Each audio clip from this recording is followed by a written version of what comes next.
같이 읽겠습니다. 내가 이르노니 너희는 성령을 쫓아 행하라. 그리하면 성령의 욕심을 이루지 아니하리라. 육체의 소욕은 성령을 거스리고 성령의 소욕은 육체를 거스리나니 이 둘이 서로 대적함으로 너희의 원하는 것을 알지 못하게 하려 함이라. 너희가 만일 성령의 인도하시는 바가 되면 율법 아래 있지 아니하리니 육체의 일은 현저하니 곧 음행과 더러운 것과 호색과 우상 숭배와 술수와 원수를 맺는 것과 분쟁과 시기와 분냄과 당짓는 것과 불리함과 이단과 투기와 술 취함과 방탕함과 또 그와 같은 것들이라. 전에 너희에게 경계한 것 같이 경계하노니 이런 일을 하는 자들은 하나님의 나라를 유혹으로 받지 못할 것이요. 거기까지만. 오직 성령의 열매는 여러분들 다 아는 말씀입니다. 갈라디아 교회나 또는 어떤 사도 바울이 개척한 교회들의 모습들을 보면은 그 교회의 그 교인들이 하나님의 자녀가 되었지만 생활 양식은 이 세상 사람들과 구별이 되지 않았다는 그러한 것들을 성서 속에서 우리에게 보여주고 있어요. 이것이 이제 우리의 딜레마 중에 하나인데, 제가 그동안에 기독교 파라독스를 여러분들과 나눴지 않습니까? 오늘은 그 7번째로 왜 기독교가 또는 기독교인이 종종 세상 사람들에게 지탄의 대상이 되는가 라는 우리의 그 패러독스가, 우리의 딜레마가 있어요. 여기에 대해서 시간을 같이 나누려고 합니다. 이 부분을 어떤 측면에서 보면 우리에게는 상당히 중요한 이슈거든요. 이것이 과연 왜 이렇게 되는가? 여기에 대해서 저는 참 평소에 마음이 항상 아파왔고, 이것이 왜 이렇게 될 것인가에 대한 나름대로의 성서적인 하나님의 뜻을 찾으려고 노력해 왔던 사람 중에 한 사람이거든요. 그런 의미에서 우리 여러분들도 이 부분을 좀 깊이 상고하시고 또 오늘 드리는 말씀을 좀 잘 소화해 주셨으면 하는 바람이 있습니다. 그렇게 해주시길 바랍니다. 제가 한 10여 년 전 이야기인데요. 이게 미국에서 일어난 이야기인데, 제가 어느 한 분을 전도하려고 이제 그분이 하는 사업체로 제가 갔었어요. 근데 이제 그분이 또 한국에서도 한 자리 하고 학벌도 있는 분인데, 조그마한 구멍가게를 뉴욕 쪽에서 하고 있어요. 그런 분들이 뭐 이민감 많잖아요. 그분을 제가 전도를 하려고 그분 가게를 찾아갔어요. 찾아가서 이런저런 얘기를 하는데 이분이 저한테 이런 말을 해요. 황 목사님이 이렇게 설명하는 기독교에 대한 설명을 들어보니까 기독교가 괜찮아 보이는데 왜 자기하고 같이 경쟁하는 저쪽 가게가 하나 있는데 그 가게 주인이 한국 사람이래요. 근데 소문을 들어보니까 어느 교회의 장로님이라는 거예요. 근데 그분이 장사하는 모습을 이렇게 보니까 참 비도덕적으로 비윤리적으로 장사를 한다는 거예요. 자기하고 경쟁 상대니까 그분의 장사 스타일을 알아요, 이분이. 그러면서 왜 기독교의 장로라는 사람이 저렇게 세상 사람들보다도 더 못되게 장사를 합니까? 이제 그분의 입장에서 이야기하는 거예요. 그 문제가 해결이 된다면은 자기가 예수 믿겠대요. 이분은 그것이 상당히 고민 중에 하나예요. 뉴욕 지역에 그래도 이름난 교회의 장로인데 장로님이 하는 행태가 그분의 입장에서 볼 때는 상당히 비윤리적이고 비인간적이고 야비하다는 거예요. 나는 그 말을 듣고 나름대로 제가 쭉 설명했었어요. 그러니까 설명을 듣더니 그렇다면 이해가 좀 된다는 거예요. 그렇지만 자기 마음이 풀리지가 않는데요. 근데 이런 일들이 뭐 우리 삶 속에서 비일비재하죠. 우리 삶 속에서 특히 우리 딴 나라도 마찬가지지만 우리 한국 교회 안에 이런 일들이 비일비재해요. 뭐 이런 이야기는 뭐 끝이 없지만 제가 택시를 타면 항상 택시 기사에게 말하는 말이 있다고 여러분들에게 말씀했어요. 가끔 제가 설교 때 말하지만 택시 기사들도 하나같이 말하는 것이 예수 믿는 사람이 타면은 골치 아프대요.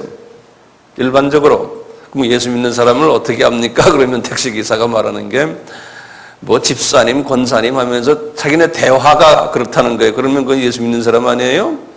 그런데 뭐 목사 욕하고 뭐 교인 욕하고 자기네끼리 앉아서 교회 문제점들을 막 이야기한대요. 뭐 누구 어떻고 남을 칭찬하는 이야기를 들어보질 못했대요. 앉아서 뒤에서 욕을 하고 말하는 투가요. 그리고 이제 돈을 내놓을 때도 보면은 골목까지 들어가도 그 잔돈까지 다 받아가는 게 예수 믿는 사람이라는 거예요. 이제 그건 좀 그분이 좀 크리스찬에 대한 좀 나쁜 마음이 있는 것 같아요. 어쨌든 그런 식으로 이제 그 악랄하게 좀 표현이 좀 이상하지만 우리 기독교인들을 비판하는 모습도 이렇게 봐요. 이 세상 사람들이 기독교를 보는 좀 나쁜 측면을 제가 지금 먼저 좀 말씀을 드리는 거예요. 제가 얼마 전에도 말씀 속에 한 기억이 나지만 제가 어떤 기사를 오래전 이야기인데 읽었는데 이런 이야기 있잖아요. 버산에서 서로 이제 발을 밟고 막 그래서 서로 이제 소리 지르고 싸움을 하는 거예요. 내 발을 밟았냐? 그러니까 막 싸움을 하니까 난 그 기사를 읽고는 참 제가 아주 쇼킹했어요. 그러더니 옆에서 이제 싸움을 구경하던 분이 그러더래요. 여보시오, 여기가 교회입니까? 왜 싸움들 합니까? 그러더라는 거예요. 내가 그런 기사를 딱 읽고는 이게 예수 믿는 사람들이 세상 사람들에게 보이는 그 일반적인 그 그림이 이렇다는 거예요.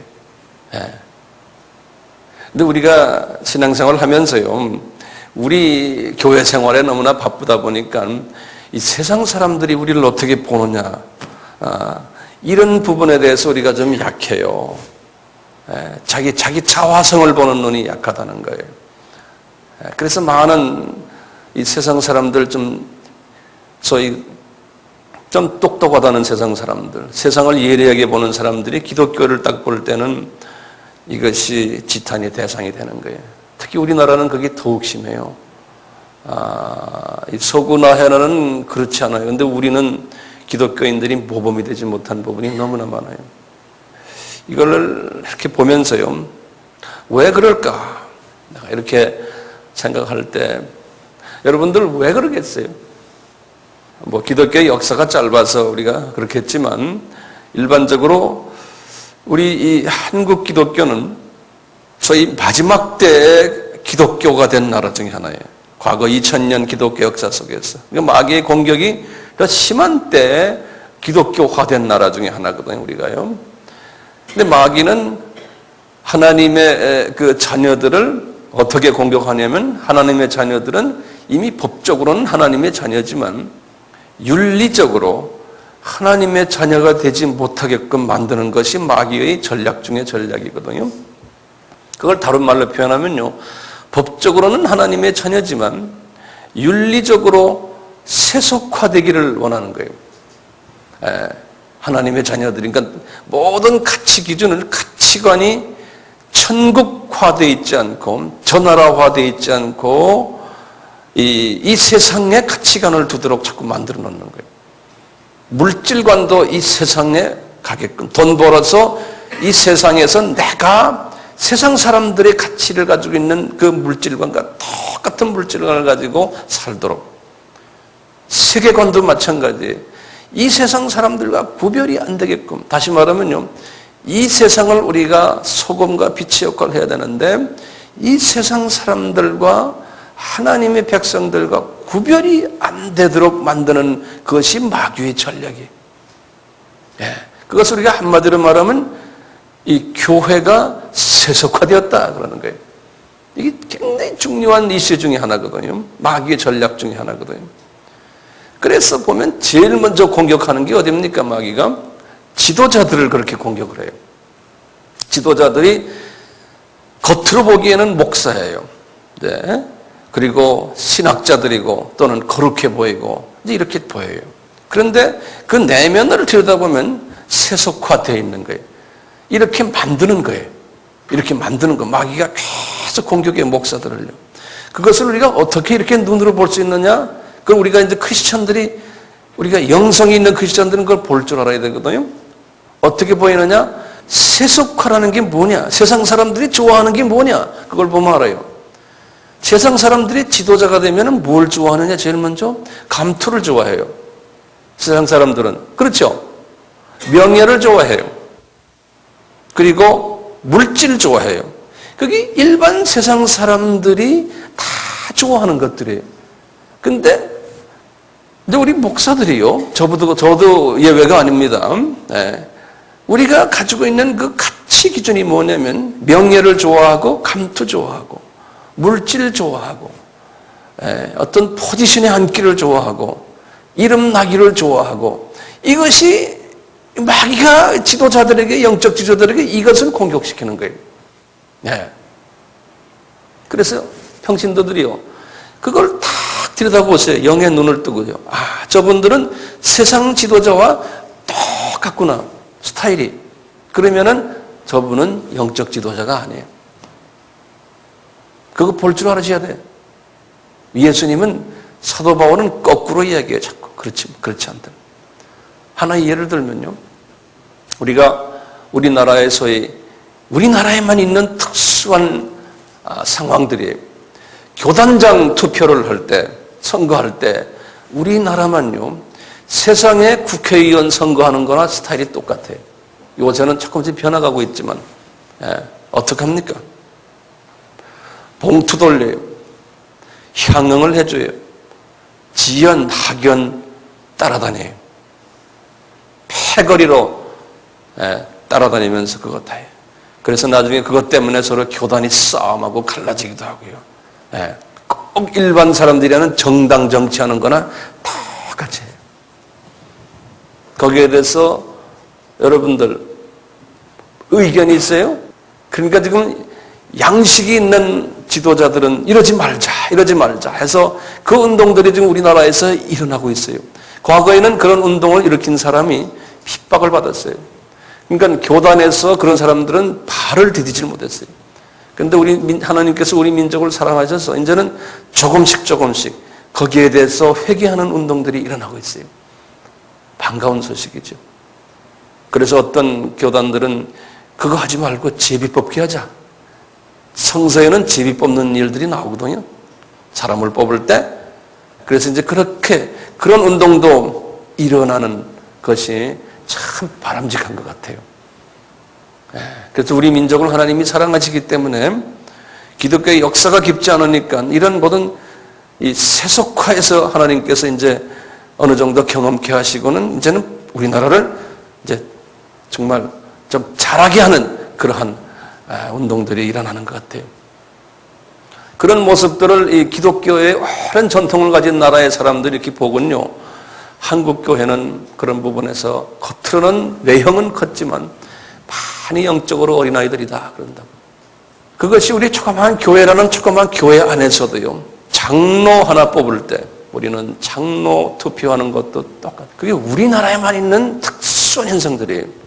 장로 뽑으려면 지방색 하기한 가족들이 얼마나 있느냐, 패거리가 얼마나 있느냐, 그걸 가지고 장로를 뽑아요. 그렇기 때문에 그 장로 투표도 다른 나라에 없는 특수한 세속화된 그 형태가 우리나라에 있어요. 제가 우리나라에만 살지 않았던 사람이기 때문에 알아요. 타민족을 제가 잘 알아요. 특히 선진국 나라의 교계의 그 모습들을 보면서 우리만 가지고 있는 특수한 게 있어요. 여러분들은 대부분이 우리 민족만끼리만 했기 때문에 교회는 다 그런 줄 알아요. 아니에요. 그래서 우리 교회는 이 장로 투표 안 하기를 원하고요. 거기에 대해서 의견을 수렴해 보니까 대부분이 거의 90% 이상이 장로 투표 안 하는 게 좋습니다. 목사님이 알아서 사람을 뽑으십시오. 이런 의견들이 대부분이에요. 어떻게 보면 그것이 좀 독재성이 있어 보이지만 우리 상황 속에서는 맞을 수도 있어요. 이 지도자의 세속화 중에서요, 우리 한국교회 마귀가 강하게 공격하는 것 중에 하나가 한국교회의 신학적인 문제인데요. 뭐냐, 이 기복신앙이에요. 이것이 우리 한국 교계 전체에 만연되어 있는 사상이에요. 교회 나오면은 예수 믿으면은 잘 된다. 예. 이것이 여기 앉아 있는 분들도 그게 다 깔려 있어요. 예수 믿으면은 잘 된다는 거예요. 모든 것이 잘 된다는 거예요. 이것이 아주 깊이 깔려 있어요, 우리에게. 그래서 교회 나와서 뭐가 잘 되면은 그것 때문에 더 열심히 신앙생활해요. 좋습니다. 예. 근데 그것이 크리스천, 우리 기독교 주님이 우리에게 말씀하시는 기독교의 핵심이 아니잖아요. 네. 교회 나오면 안 될 수 있는 부분이 더 많아요. 특히 하나님이 보실 때. 왜냐하면요, 교회 나와서 잘 되면요, 우리의 눈이 어디에 가냐면 그 눈에 보이는 잘 되는 곳에 가게 돼 있어요. 그것이 어린아이 때는 그것이 복이 되지만 그것이 어느 정도 정말 잘 되면은, 눈에 보이는 것이 잘 되면은 그것이 화가 될 수가 있어요. 그래서요, 많은 경우에 우리나라의 이 교회들이 눈에 보이는 것을 잘 되도록 계속 가르쳐 주세요. 그렇기 때문에 전체 크리스찬들이 어린아이 크리스찬들로 꽉 차 있어요. 어린아이 크리스찬들로. 유치원생들로 가득 차 있어요, 우리나라에. 그러니까요, 종교 행위는 엄청나게 많아요. 이 종교 행위의 그 동기가요, 그런데요, 세상을 초점으로 맞추고서 종교 행위가 다 이렇게 일어나고 있어요. 예를 들면요, 금식기도. 우리가 이제 해를 보내면서 신년을 맞이하면서 산기도 가고 또는 기타 등등 금식기도 하는 민족이 우리 민족이 제일 심해요. 전 세계 어디에 그런 민족들이 없어요. 금식기도로 가요. 그래서 기도원 가거나 교회 가도 금식하고 얼마나 좋아요. 그런데 우리가 예리하게 그 안을 가만히 들여다보면요, 금식기도 가는 이유가요, 뭡니까? 연말연시 또는 특별 행사 있을 때 금식기도 또는 기도원에 가는 이유가요, 많은 경우에요, 이 기복적인 사상과 연계되어 있어요. 뭡니까? 내 자녀 문제 또는 건강 문제, 물질 문제, 이런 조금 한 단계 나오면 인간관계 문제를 해결하기 위해서 그런 행위들을 해요. 좋죠? 해야 되죠. 근데 거기에서 우리가 벗어나지를 못한다는 거예요. 그러니까 기독교가 이런 문제 해결해주는 하나의 종교로서 전락을 시키는, 기독교만이 아니에요. 그렇다면 불교도 똑같아요. 예? 이거는 유치원 때 우리 신앙생활을 하는 하나의 영적 단계에서의 종교 행위예요. 연말연시에 가서 우리가 금식할 때 그런 걸 다 제쳐놓고 문제는 산더미처럼 있지만, 주여, 제가 어떻게 하면은 내년에는 주님을 더 닮아가고 내 주변에 미운 사람이 없고 제가 어떻게 하면은 더 성화되어서 주님 앞에 더 아름답게 사용받을 수 있습니까? 제가 어떻게 하면 좀 나의 이 못된 성품이 좀 성화될 수 있습니다. 이걸 놓고서 금식하러 가면 주님이 얼마나 기뻐해요. 우리는 지금 그런 단계가 아니거든요. 네. 문제는 항상 있지 않습니까? 똑같아요. 개인 말고 교회를 딱 봐도요, 우리나라 교회를 보면은 교회 행사가 있어요. 대부분의 교회 행사가 초점이 어디에 맞춰 있어요? 네? 초점이 우리 교회 성장이요. 제 말 틀렸어요? 어떻게 하면 우리 교회가 더 성장하느냐예요. 교회 성장. 여기에 우리 모든 행사에 초점이 있어요. 경쟁심 유발해요. 그래서 이게 선의의 경쟁이지만요, 어떻게 하면 우리 교회가 더 성장하느냐. 그러니까 이 동기가요, 내 교회, 또는 내 교단, 또 좀 적게 말하면 내 구역, 내 교구, 이제 여기에 성장에 우리가 초점이 있어요. 어떻게 생각하세요? 거기보다 우리 교회가 어떻게 하면 서로가 더 하나 되어서 주님이 원하는 지상명령을 우리가 더 잘할까? 우리가 하나 되기 위해서는 우리 서로 용서해주고 우리끼리 한 마음이 되어서 주님의 이 뜻을 이루는데 우리가 초점을 맞추자. 이제 이런 것보다 우리가 생각이 좀 거기에 대해서 동의하세요? 가만히 듣고만 있고 어떤 분은 눈만 감고 있는데 이런 상황 속에서요. 교회들은 끝없이 많아지고 있어요. 우리나라에. 이제 외형적으로 보면 참 좋은 일들이죠. 교회가 끝없이 많아지는데요. 상가가 있으면 상가에 어떤 때는 교회가 두세 개씩 같이 있고 막 한 상가에 그런 것들이 많지 않습니까? 이것도 우리나라에만 있는 특수 상황이에요. 이게 참 우리나라가 대단한 좀 재밌는 민족이 하나님의 눈으로 볼 때도 전 세계 어딜 가보세요. 어떤 한 건물에 교회가 여러 개 있는 건 없어요. 조그만 한반도에 절반 잘라진 한반도에 아주 묘한 현상들이 지금 일어나고 있어요. 그걸 좋게 보면은 참 좋죠. 근데 그것을 보면 한번 보세요. 우리 주변에도 지금 보세요. 같은 5층 건물 안에 예를 들어서 다른 교단의 교회들이 있으면 괜찮죠.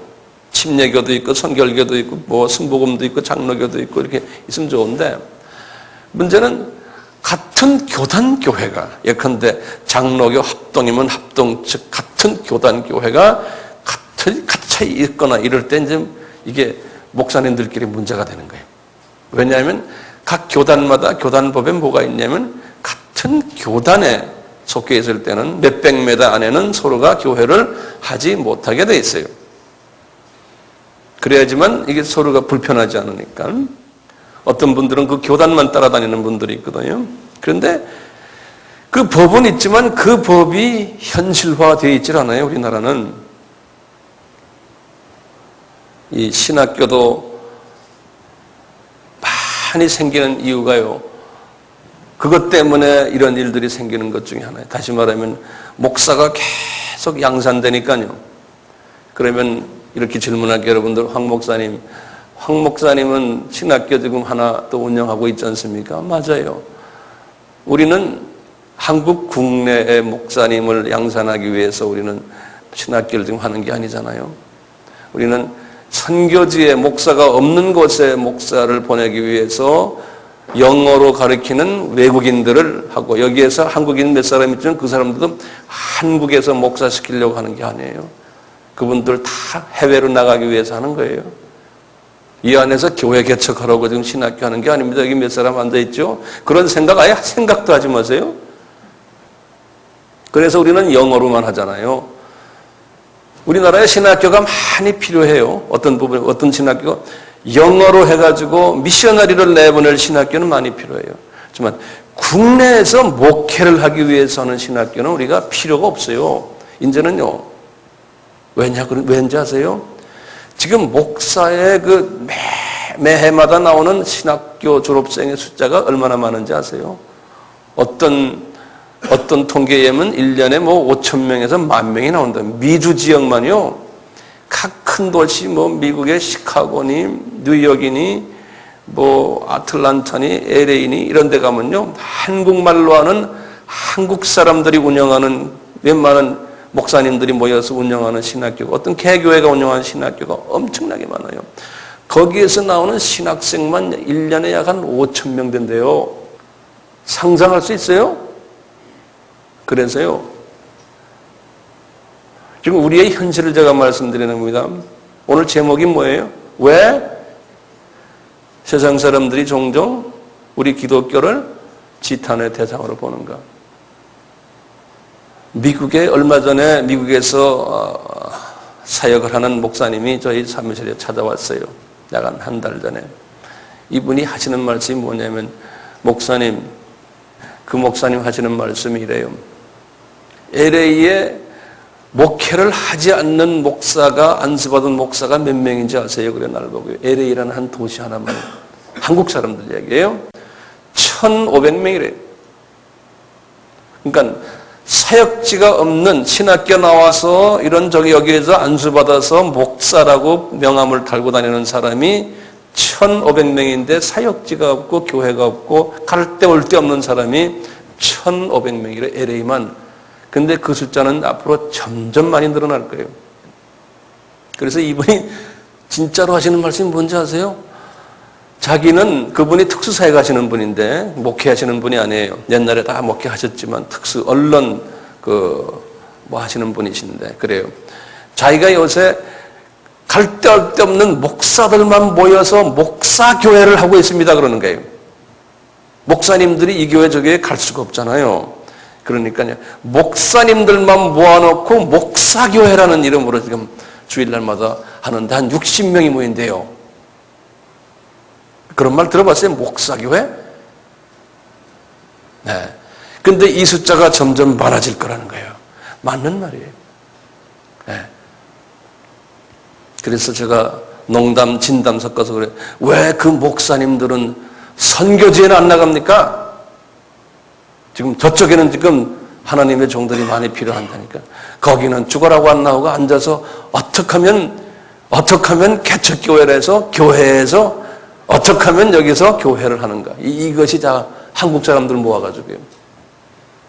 뭐 우리나라도 예외가 아니지만요. 여러분들 이게 좀 우리끼리 부끄러운 이야기들이지만 또 이것이 우리 현실이고요.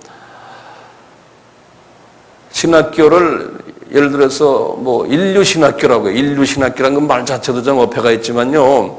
인류신학교를 좋은 성적으로 나와서 어느 교회에 좀 큰 교회나 좀 이름 있는 교회에 부목사로 들어가려면요. 경쟁이 보통 20대에서 30대 1이에요. 아세요? 고시 공부하는 것보다 더 힘들어요. 그 백을 써야 되고요. 줄을 타야 되고요. 그래서 많은 지금 신학교 나온 목사님들이 잡을 찾지 못하고 있는 것이 우리나라의 현실의 이 목사계에서요. 전도사 자리 하나 찾으려면 힘들고요. 이 경쟁이 이렇게 심해요. 이런 것이 이제 우리의 현실 중에 하나거든요. 제가 이걸 우리를 비난하자는 게 아니고 지금 현실이 이렇다는 거예요. 그래서 이것을 어떻게 우리가 이것을 문제를 해결해 나가나요? 이런 상황을요. 세상 사람들이 보고 있거든요. 세상 사람들이 보니까 세상 사람들이 우리에게 지금 하는 이야기들이 지금 이상한 이야기들이 들려오는 거예요. 그 다음에 또 한 가지 이슈 중에 하나 이런 게 있잖아요. 여러분들도 아마 그런 생각하고 계실 거예요. 뭐냐?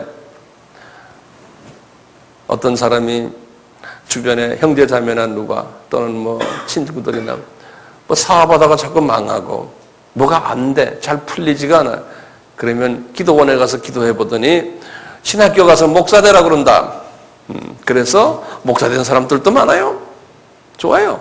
네, 그렇게 해서 또 하나님이 그걸 부르는 경우도 있어요. 그렇지 않는 경우도 많거든요. 어떤 때는 이게 갈 때도 없고 올 때도 없고 정말 잘 풀리지도 않고 수능 시험 자꾸 치면 밑바닥만 끼고 애야 모르겠네. 너 신학교나 가라. 근데 요새는 그렇게 해서 신학교를 가야지만 말이죠. 옛날 이야기지만 요새도 가끔 있는 모양이에요. 근데 요새는 소위 인류 신학교란 신학교는 그렇게 해가지고 못 들어와요 또요. 네. 그러니까 뭐 이름도 없는 그런 신학교에 가서 공부하고 이렇게 해서 나중에 전도사 되고 이제 강도사 되고 목사 되고 하는 경우가 지금 그냥 비일비재하거든요. 지금 우리나라예요. 하나님이 지금 우리 민족을 그렇게 해서 쓰시지만 비일비재해요. 그와 딱 정반대로요. 신학교가 지금 또요. 아주 소위 엘리트화되고 아카데믹화되는 것이 또 오늘날 또 우리나라 신학교의 문제점이에요. 소수의 몇몇 신학교들은요. 왜냐하면 점점 이제 신학교에 가고 싶은 사람이 많으니까요. 이제는 경쟁률이 심하니까요. 이제 몇몇 신학교는 정말 공부를 적당히 갖고 들어오지 못해요. 경쟁이 심하니까. 요 근래에 와서 지금 그렇게 돼버렸어요. 그러니까 그 신학교에 딱 들어가면 목에다가 힘을 딱 주는 거예요. 내가 그래도 엘리트다 이제. 예? 최소한 기독교계 안에서는. 이래서 어느 신학교 나왔다. 그리고 그런 신학교의 학생들을 이렇게 다 보면요. 꿈이 뭐냐면은 그냥 그 신학교 나와서 그냥 평범하게 목사 되는 것보다 미국 유학을 가는 게 또 꿈이에요. 뭐 유럽 유학 가서 뭐 거기에 유명 신학교에 나와서 박사학위 받아서 교수 되고, 그래서 유명한 이름을 가지게 되고 나중에는 중형교회, 대형교회까지 목사가 되는 것이, 이런 것이 다 꿈이에요.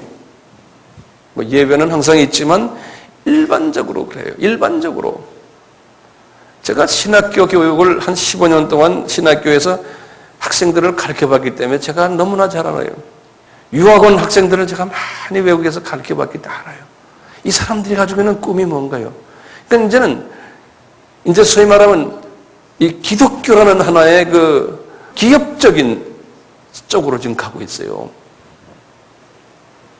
그래서요, 무슨 수를 쓰든지 좋은 학교 들어가서 박사학위를 받아서 무슨 수를 쓰든지 한국에나 어디에 나와서 교수가 되는 것이.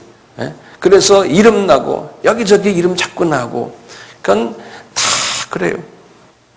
그래서 내 가치가점도 자꾸 올라가고, 이것이 우리 이 주님을 섬기는 지금 이 교계의 지도자들, 후보생들이나 지도자들 속에 이 만연되어 있는 사상이 예외는 항상 있어요. 그렇지 않는 분들도 많죠.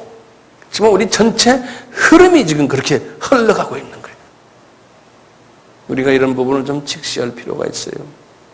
그렇기 때문에요, 이런 사상 속에서요, 한국 교회를 딱 들여다보면요, 교계 신문이나 또는 뭐 목회와 신학인이 뭐 하는 우리나라의 유명한 이 기독교의 그 월간 잡지니 주간 잡지니 이런 또는 일간 신문이니 보면 그런 상황 속에서 광고 나오는 광고 내용을 쫙 보거나, 어떻게 하면은 목사들에게, 교회들에게 또는 신학생들에게, 교인들에게 더 매력이 있는 그러한 프로그램들을 많이 만드는, 여기에 이 모든 잡지니 어디에 광고 내용들 보면 다 그래요.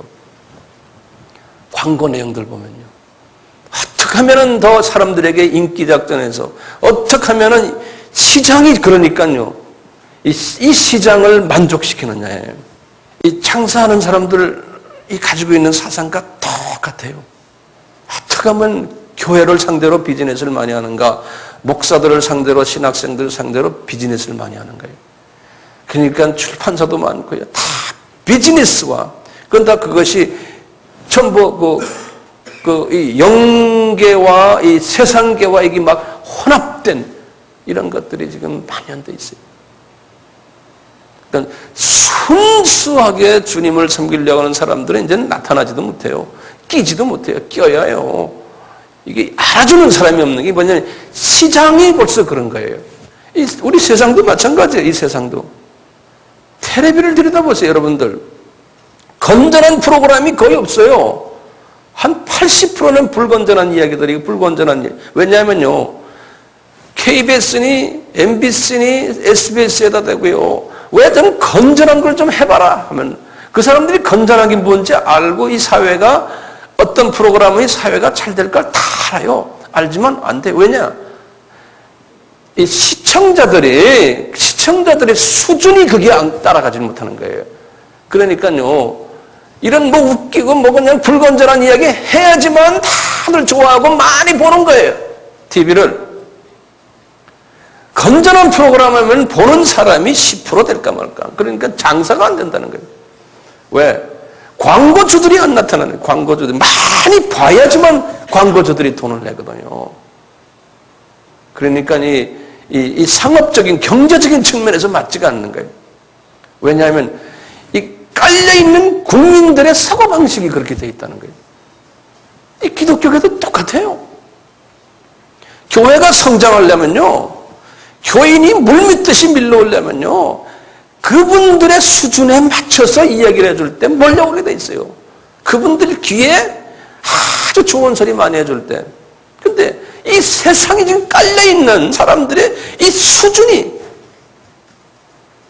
이 세상과 관계되어 있고요. 하여튼 자기와 관계되어 있고요. 모든 것이 많은 부분에서 이 복음과 주님의 마음과 많이 떨어져 있는 거예요. 그러니까 주님의 말씀을 순수하게 전하면 사람이 안 모이게 돼 있어요. 소수가 모이게 돼 있어요. 그러니까 요새 교회가 뭡니까? 어떻게 하면 교회가 성장하고 성공하느냐? 목회자 훈련 세미나 막 여기저기서 많이 해요. 예? 어떻게 하면 사람 많이 모이게 하느냐? 신문 광고도 많이 나오고요. 어떻게 하면 전도 테크닉을 기술을 배워서 어떻게 하느냐? 선교도 기술, 이제 기술이 전부 테크닉이에요. 테크닉 가르쳐요. 설교도요, 전부 테크닉을 가르쳐요. 어떻게 하면 설교를 잘하느냐? 목사님의 영성과 그분의 그 인성과 그분의 모든 그 영적 그 깊이를 가르치는 게 아니고, 그건 가르칠 수 없는 거예요, 그 부분은. 예. 어떻게 하면 테크닉을 잘해서 성경을 어떻게 잘 요리해서 어떻게 사는, 설교하기 다 그런 거예요. 그런 거예요. 그러니까 입만 살아있어요. 테크닉만 살아있어요. 겉모습만 살아있어요. 듣기 좋죠. 그런데 사람을 변화시키지 못하는 거예요. 이런 일들이 지금 만년돼 있어요. 지금 신학교는요, 가장 발전하는 과목이 어느 과목인지 아세요? 신학생들이 가장 인기 있는 과목 중 하나가 카운슬링 과목이에요. 그래서요, 어느 신학교나, 이게 자유신학은 말할 것도 없고요, 보수신학도 이제는 카운슬링 디파트먼트가 제일 인기가 있어요. 카운슬링 디파트먼트. 왜냐? 세상 카운슬링, 심리학이나 이런 걸 적용해가지고 하는데요, 필요해요. 그렇지만 그런 부분이 제일 인기가 있어요. 요새는 여러분들 신문에 가끔 보세요. 이제는 교회들이 돈도 좀 많고 목사님들도 주머니가 좀 불편하지 않으니까 이제는 목사님들끼리 해외여행을 많이 가요. 뭘 가는지 아세요? 여행사들이 프로그램 만들어가지고 세계 유명 신학교, 뭐 유명한 교회 탐방 그래가지고요, 보통 300만 원에서 400만 원씩 돈 내고 가는 거예요. 쫙 때를 지어서요. 30명, 50명, 100명씩. 그 돈이 얼마인지 아십니까? 거기 가서요, 절반은 다 구경하고 와요. 좋죠, 다. 그런 걸 보면 다 좋아요. 겉모양을 보고 오는 거예요. 근데 그런 거 하는 나라가 우리나라 목사들이에요. 딴 나라는 그런 목사들이 없어요. 목사 비즈니스 하는 사람들, 여행사들이에요. 그러니까 우리는 지금 이 여행을요, 예? 그러니까 여행사가 목사들만 하여튼 교회를 상대로 비즈니스 하는 여행사들 무슨 얼마나 많아요? 그러니까 미국 사람들도요, 한국 목사라 그러면요, 굉장히 좋아해요. 왜 그러겠어요? 돈을 들고 다니니까. 네? 한국 사람이라 그러면 굉장히 좋아해요. 한 번씩 갈 때마다 비행기 값만 200만 원, 300만 원 안에 가가지고 쓰는 게 또 쓰임새가 제일 센 게 한국 사람들이거든요. 네? 100불짜리 척척 놓아서 막 쓰는 게. 그러니까 제일 좋아해요, 우리 한국 사람들요. 일반 세상 사람들은 말할 것도 없고요. 지금 동남아나 이런 데 가서 면세점에 가보세요. 한국말 다 써있어요. 한국말. 에? 한국 사람이 이뻐서 한국말 써있는 줄 아세요? 돈을 제일 잘 쓰니까 한국말이 써있어요. 한국말이요. 우리나라 말은 소수국이거든요, 이게. 영어나 중국말, 일본말 좀 써있지, 불란서말 써있지, 한국말은 안 써있는데, 하도 한국 사람들 많이 다니니까요, 그런 데 가면 한국말이 다 써있어요. 이렇게 보면서, 주님, 오늘은 조금 우리에게 좀 불편한 이야기를 제가 좀 이렇게 해도 용서해 주세요. 네. 우리가 신문 같은 거, 교계 신문 이렇게 봐도요, 무슨 집회 하나 한다 그러면요, 거기에 목사님들 사진이 몇 개 나옵니까, 보통? 한 20, 30개 나오죠? 샥 나오죠? 그게 옛날에 세상 사람들이 그렇게 했어요. 무슨 뭐 한다 그러면요, 큰 높은 사람들부터 순서대로 사진의 크기 모양 달리해가고 밑에다가 뭐 감투 다 적고요. 그게 옛날 20, 30년 전에 우리나라 정치하는 사람이나 뭐 하던 사람들이 하는 스타일이거든요. 근데 우리는 지금도 그걸 해요. 제가 그런 행사들을 여러 번 제가 맡아서 총무 역할도 해보고 뭐 준비위원장도 해보고 내가 그런 걸 좀 해봤거든요. 근데 저는 그랬어요. 광고 제발 내지 맙시다. 왜 이렇게 냅니까? 왜 이렇게 사람들 이름 많이 나고 이럽니까? 하면 황 목사님은 한국을 몰라서 그렇대. 우리는요 실제로 일도 안 하는 사람요. 그 사람 얼굴 유명한 사람 얼굴 내놓고 무슨 고문이다 뭐 고문 단장이다 다 뭐 상임위원 이름이 얼마나 많아요. 무슨 이름들이요 포지션들이 다 내줘야지만 된다는 거예요. 그거 안 내놓으면 안 된다는 거예요. 왜 그러냐? 딱 보면 한 30명 있는데 그 중에 일하는 사람은 진짜 일하는 사람은 2명이에요. 나머지들은 거기에 관련도 없는 사람들이에요. 그런데 다 내줘야 된다는 거예요. 이렇게. 그래서 그분의 유명한 포지션을 탁탁탁 붙여가지고 왜냐? 안 내주면요 우선 이분들이 우리 이 행사를 방해를 한다는 거예요. 그리고요 이분들이 이건 내주면 자기 교회에 광고를 한번 해서 교인들이 오게 한다는 거예요. 또 거기에 한번 나와서 연설을 한번 할 기회를 주면은 자기 교인들 데려오기 때문에 그런 사람 10살 넘으면 이게 많이 모인다는 거예요. 그러니까 이게 무리를 끌고 다니는 사람들을 거기다 내줘야 된다는 거예요. 그러니까 우리끼리 모여서 북치고 장구치고 하는 거예요. 그래서 겉으로 보면 몇천 명 모였습니다. 뭐 몇만 명 모였습니다. 이게 자꾸 대외적으로 알려주고 그래서 이거 내가 한번 했습니다 하고 폼을 대는. 그러니까 이게 동기가요 어디에 있느냐 이게. 그러니까 교인들이 낸 헌금을 가지고요 그런 데다가 다 써요. 그러니까 대외적으로 막 이렇게 알리고 말이죠. 그리고 이게 뭐 행사 하나 했다 해서 폼재고요. 이게 세상 사람들이 하는 방법과 똑같고 어떨 때 보면 더 심하게 하는 거예요. 이것이 우리 속에 지금 깔려 있어요. 이 기독교가 세속화됐다는 거예요. 기업화돼 가고 있다는 거예요. 그러면 항상 크게 하면은 성공, 복 받은 거고, 유명하면 성공하고 복 받은 거고, 사람들에게 인정받으면 복 받고 성공한 거고. 이것을 위해서요. 이것을 위해서 그러기 때문에 서로 경쟁해요. 생존 경쟁을 해요. 예. 이게 지금요 후진국 스타일의 기독교의 형태예요. 이 일반 세상도 후진국 스타일이 그래요. 경제하는 사람들도 보면요 이중장부 만들고 회사가 내용은 재정 내용은 안 좋지만 계속해서 불려가지고요 이 외형을 불리게 하는. 지금 우리나라 경제도 그랬잖아요. 그래서 IMF 맞았잖아요. 똑같아요. 그냥 교회가요 이 세상의 모습을 그대로 다 닮아가요.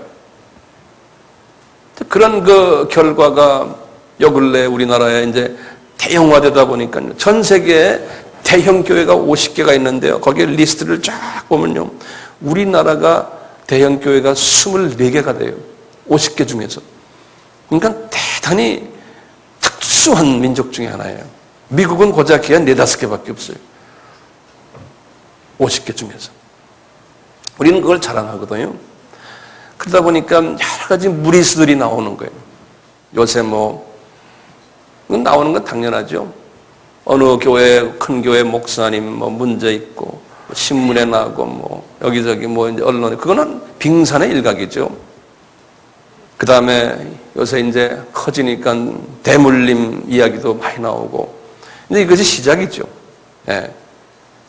저희 그 1세대들이 이제는 이제 나이 한 70이 되면서 이제 대물림을 해야 되고 이것을 이 큰 거를 놓긴 낚았고 여러 가지 이제 거기에 나오는 그분뿐입니까? 그분과 관계되는 같은 뭐 부목사님들 또는 밑에 장로님들 이런 분들 다 이해관계.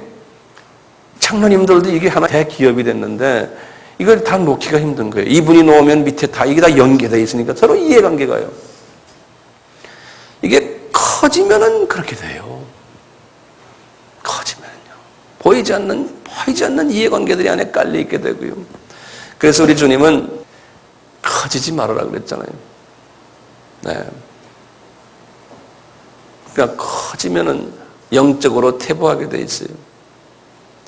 물질이 많아지면은 영적으로 퇴보하게 돼 있어요. 그 물질을 주님 일로 순수하게 쓰지 않으면요, 이것이 나에게도 똑같이 적용되는 거예요. 제가 이렇게 말하면서도 황 목사, 너는 예외냐? 너도 예외가 될 수 없다는 거죠. 예, 나도 정신을 바짝 차려야 되는 거예요. 중국도 요새 보면은 중국이 점점 이제 이렇게 경제가 좀 좋아지니까 중국의 그 교계 지하교회 지도자들도 돈을 좀 만지는 분들이 나오면서 이게 영적으로 지금 퇴보되고 있어요. 어제도 제가 어느 그 기사 나온 걸 보니까 중국의 문제가 이 WTO에 들어간 후에 중국의 지금 농촌이 점점 피폐화돼 가고 있고 600만 명이 짭이 없이 지금 실직자가 계속 나온대요. 600만 명씩이요. 그래서 이제 중국이 그렇게 되는 것은 우리 선교적인 측면에서는 좋은 거예요. 실직자가 많이 나와야 되고 중국의 그 농민들이 가난해져야 돼요. 그와 동시에 도시는 점점 이제 부하게 되니까 거기서 그분들을 상대로 우리가 선교하는 것도 전략을 다시 짜야 되겠어요. 우리 한국교회, 이제 제가 한국교회에 대해서 조금만 더 좀 다른 측면에서 좀 말씀드리려고 해요. 우리 한국교회는 하나님이 이 마지막 때 선교의 주춧돌로 만드셨는데 우리가 영적으로 깨어 있어야 되지 않습니까? 우리가 과거에는 지금 이런 형태로 부정적인 측면에서 우리가 왔지만 그 안에서도 하나님은 우리 민족을 사랑하셔서 보이지 않는, 지금 겉에 나타난 것뿐이죠, 숨어서 주님을 신실하게 섬기는 평신도들, 또 목회자들, 이름 없이 빛도 없는 그러한 하나님의 남겨놓은 7,000명의 남은 자들, 우리나라는 7,000명 더 될 것 같아요. 엄청난 하나님의 사랑하는 분들이 깔려있는 땅이 또 이 땅이거든요. 그래서 하나님은 그분들 때문에, 순수한 분들 때문에 우리 민족을 하나님이 특별히 쓰실 걸로 나는 확신하고 있거든요. 그런 분들 때문에 하나님의 종들이 좀 이런 주님이 원치 않는 행위를 해도 그 종들에게 하나님이 은혜를 베풀 것 같아요. 다는 아니지만요. 하나님께서 이제 우리 민족을 그렇게 하셔야지만 우리 민족을 통해서 미전도 족속들 복음화하는 일을 하실 수 있다고 저는 보거든요.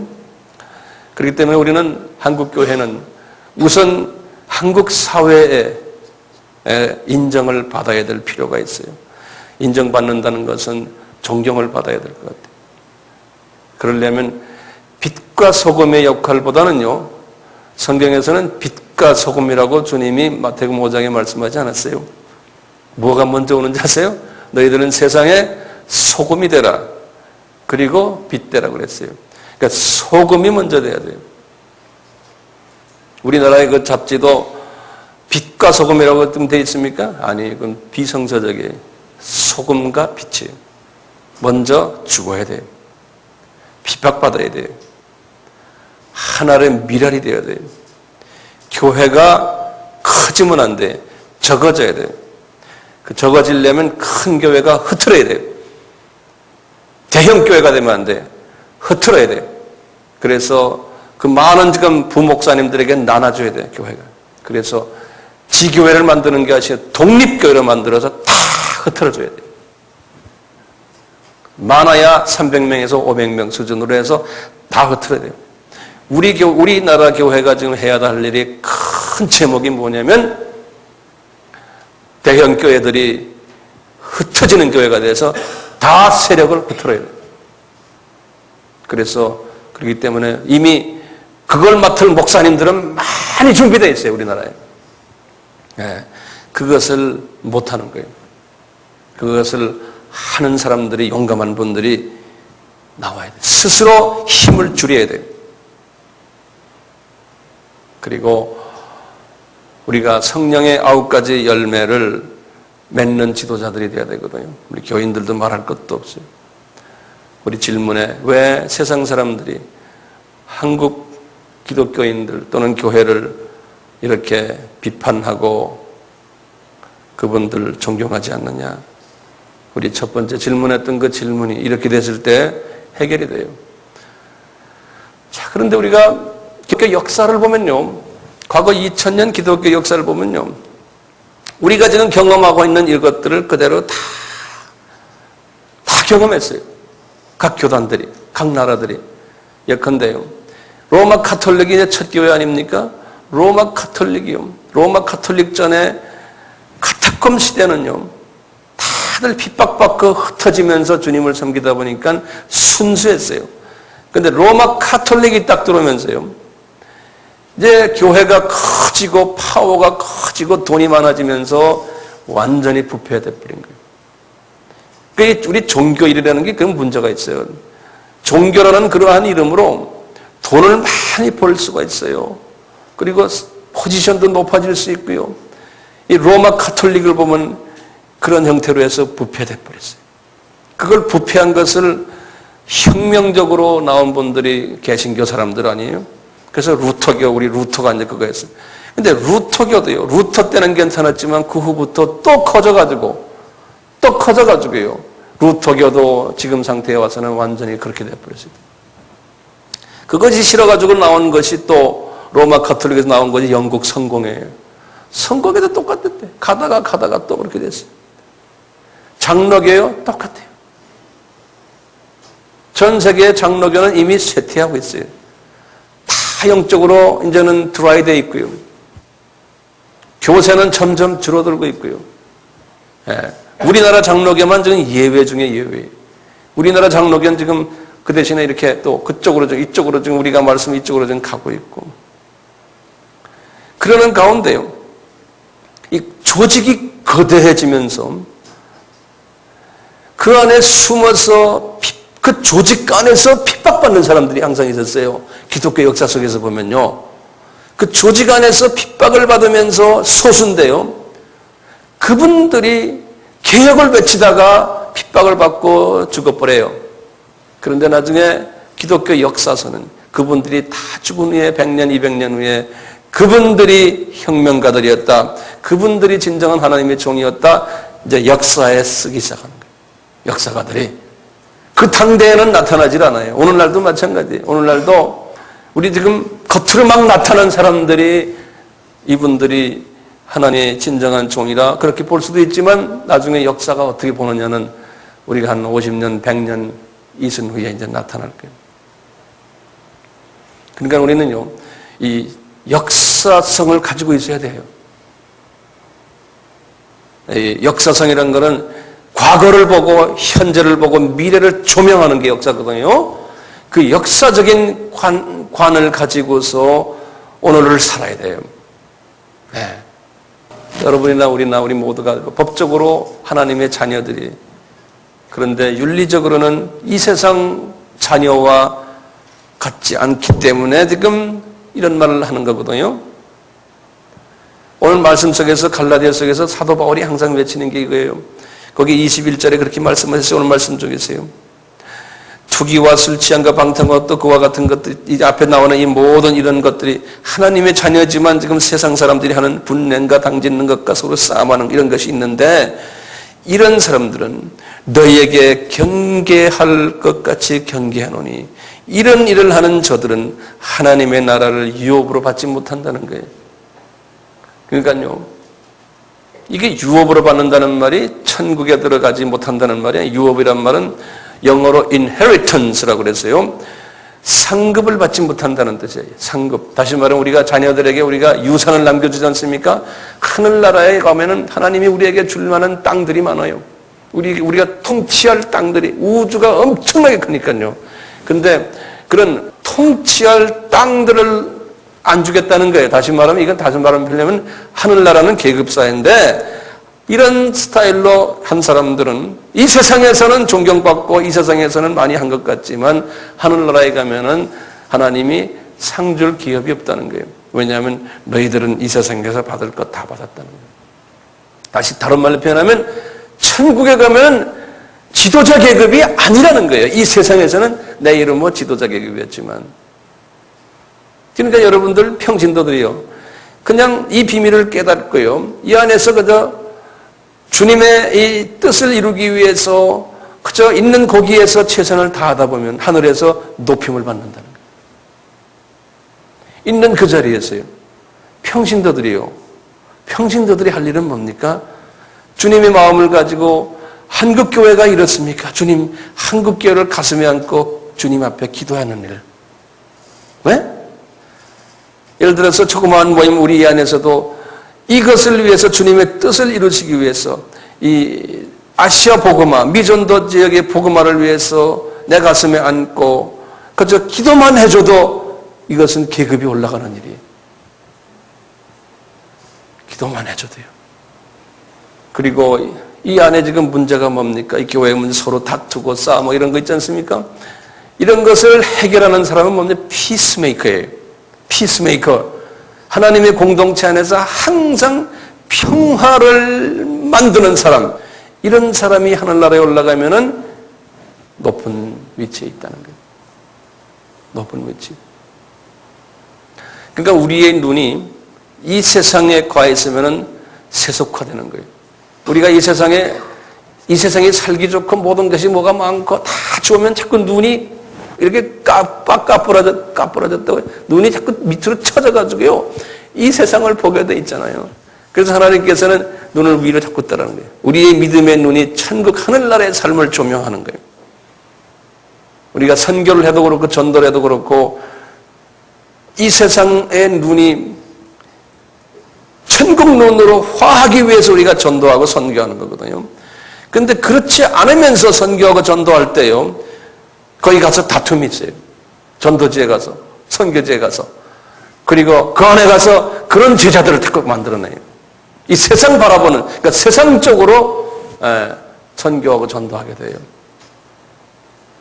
제가 한마디만 더 하고 끝내겠어요. 이 사람을 딱 볼 때요. 저 사람이 천국에서 높은 사람이냐 아닌 사람이냐는 뭘 어떻게 구별해요? 구별하는 방법을 우리가 배울 필요 있잖아요. 예? 딱 볼 때 저 사람은 천국에서 높은 사람이구나. 그 구별력이 우리 주님이 우리에게 가르쳐줬잖아요. 첫째, 피스메이커예요. 어디에 가든지 화평케 하는 일을 하는 사람이에요. 뒤집어 말하면요. 하나님의 공동체 안에서 화평을 깨는 사람은 계급이 뚝뚝뚝 떨어지는 사람이에요. 그거 우리가 정확하게 볼 줄 알아야 돼요. 네.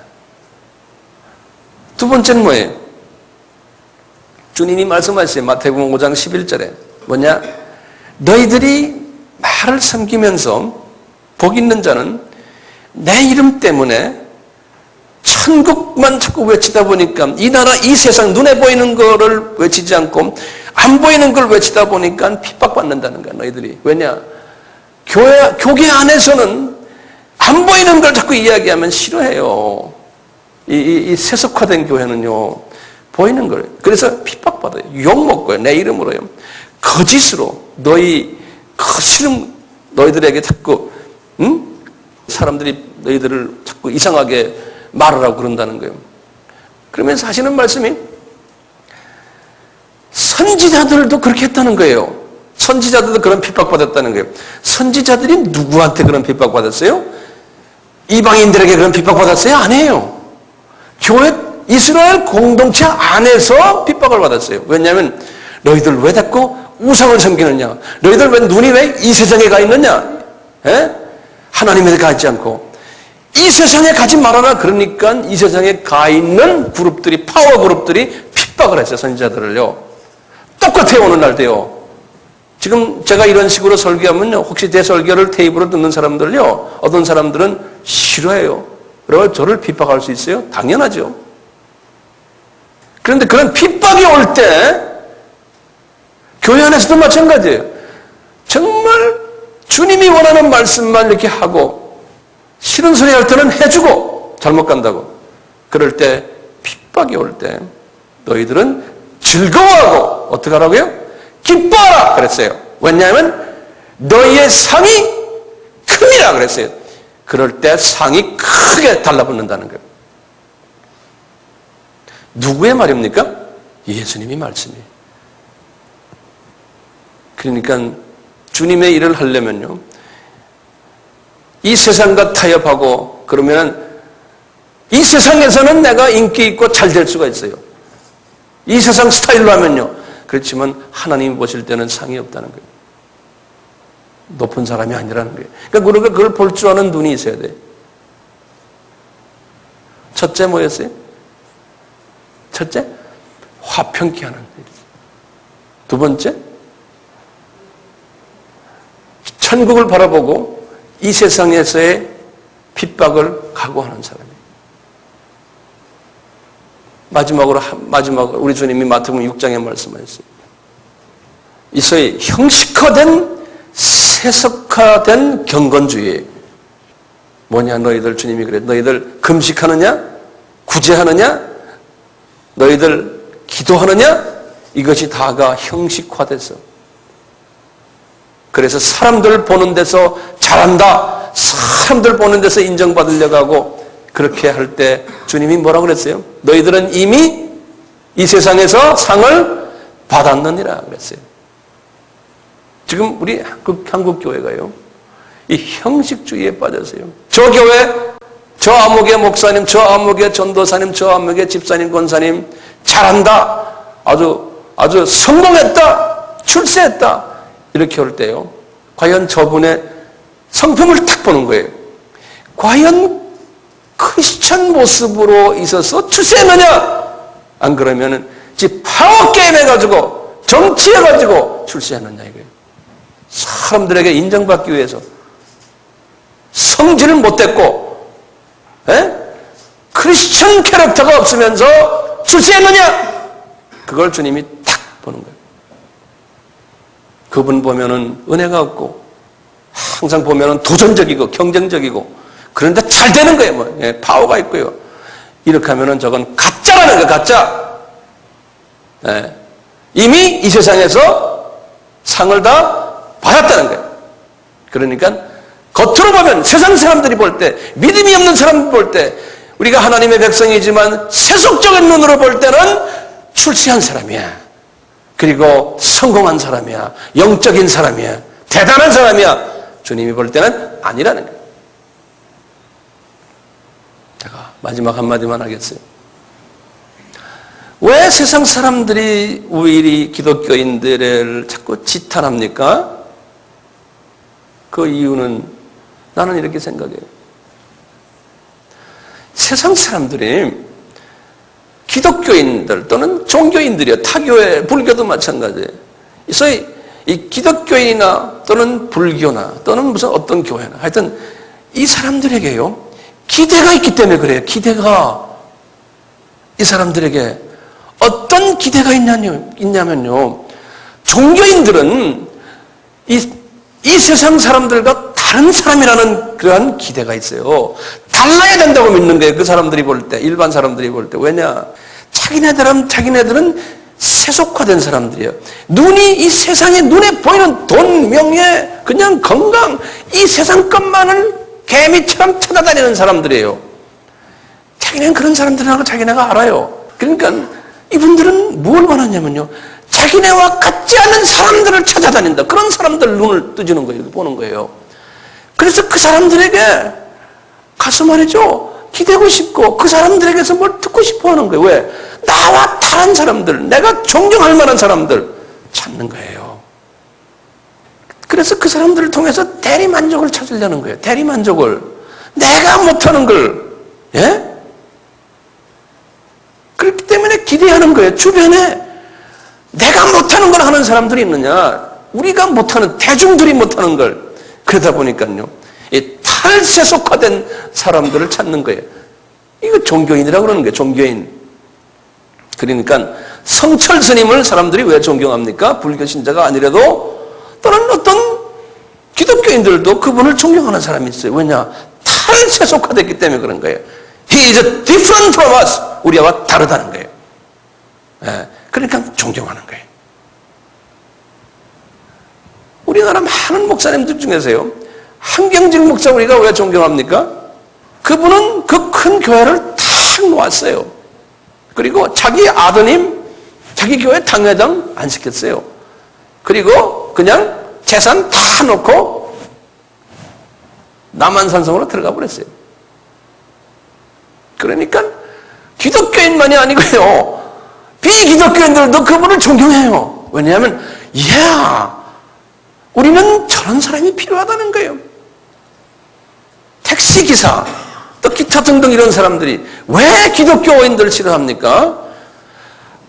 택시기사 뒤에 앉아서 말하는 걸 보면 자기네 기준보다도 못하다는 거예요. 이 기독교인들이 대화하는 내용을 보면은 그러면서 가정하다는 거예요. 겉으로는 성경 끼고 말이에요.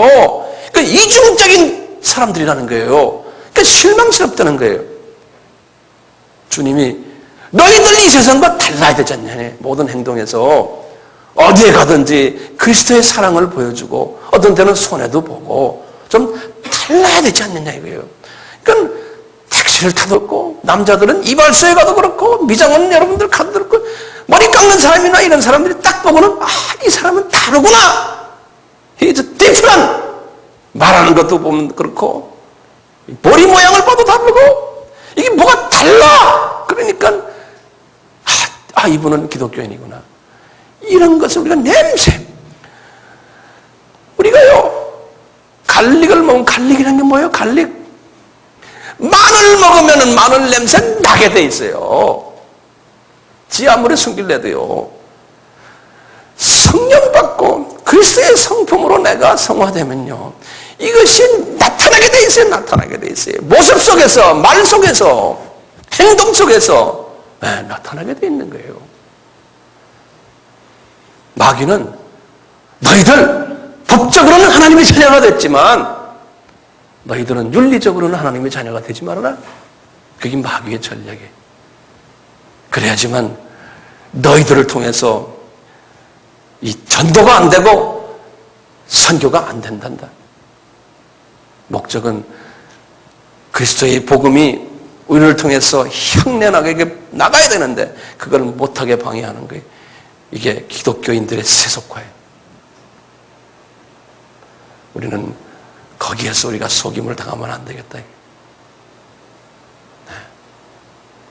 이제 한국 교회가 이제는 그 어린아이 수준에서 이제 벗어나서 21세기에는 이제는 이 세속화에서 빨리 졸업을 하고,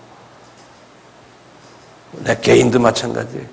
이제는 성숙 단계로 들어갔을 때 택시기사도 그렇고 미장원의 아줌마도 그렇고 이발소의 아저씨도 그렇고 누가 봐도 크리스찬들 정말 소금의 역할을 하는구나, 빛의 역할을 하는구나, 저 사람들 우리와 다르구나.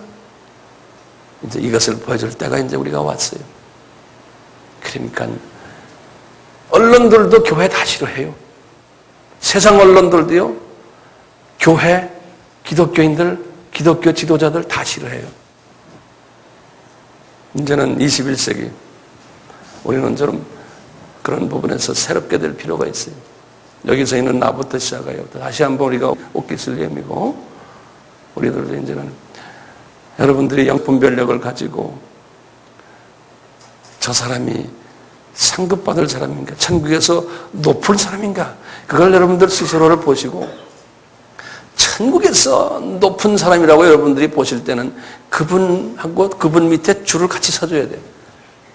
그래야 같이 높아지죠.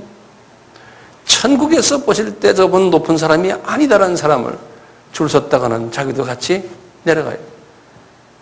이 세상에 벌도 저 사람 출세 보인다 하면 줄 서잖아요. 영계도 똑같아요. 영계도 똑같아요. 그러니까 그걸 볼 줄 아는 눈을 먼저 가지라는 거예요. 누가 어떻다, 누가 어떻다, 여러분들 스스로가 보시고 그걸 보는 눈을 가지시라는 거예요. 아멘. 네. 오늘 제가 말씀이 좀 길었지만요, 우리 기독교의 딜레마, 이것이 딜레마가 아니에요. 현실이고 또 우리가 알아야 되는 것들이고 세상 사람들이 볼 땐 딜레마예요. 이건 딜레마가 아니에요. 우리 같이 기도합시다. 오늘 기도는 이런 말씀 안에서 기도하시면서 눈을 우선 감으시고요. 기도하시는 건 한마디만 기도 이렇게 하세요. 주님, 나에게 이 영적 분별력을 주셔서, 우리 평신도들은 이렇게 뭐 교만하거나 그런 부분들이 많지 않기 때문에 시대를 분별할 수 있는 분별력을 주시고 하나님의 사람들을 분별할 수 있는 분별력을 주시고 또 여러분들이 모시고 있는 목사님들, 뭐 타교회 교인들 여기 계시고 또 우리 교회 교인들은 저를 위해서 우리 황 목사님이 그러한 사람이 되지 않도록 기도해 주시고 또 본인들도 나도 하나님 앞에 상급을 받는 높임을 받는 자들이 되기 위해서 이 세상에서 제가 인정을 받지 않아도 하늘나라에서 인정을 받을 수 있는 믿음을 달라는 그러한 기도도 하시고 문제는 우리가 하늘나라에 가서 계급사회인데 정말 영원히 존경받는 위치에 있는 것이 그것이 우리에게 주어진 과제고 하늘나라를 유업으로 받지 못하는 사람이 되지 않도록 우리가 이 세상에 살면서 이 비밀을 깨닫고 이 비밀을 실천하는 자들이 되었으면 하는 것이 정말 복 있는 사람임을 이 시간 다시 한번 재확인하는 그러한 기회가 되었으면 하고 주님께 간구하면서 주님 저를 하늘나라에서 높은 지도자가 되기를 소원하오니 그 복을 내려 주시옵소서. 이 세상에는 상대적으로 사람들에게 인정을 받지 못하더라도 그러한 기도를 주님 앞에 했으면 합니다.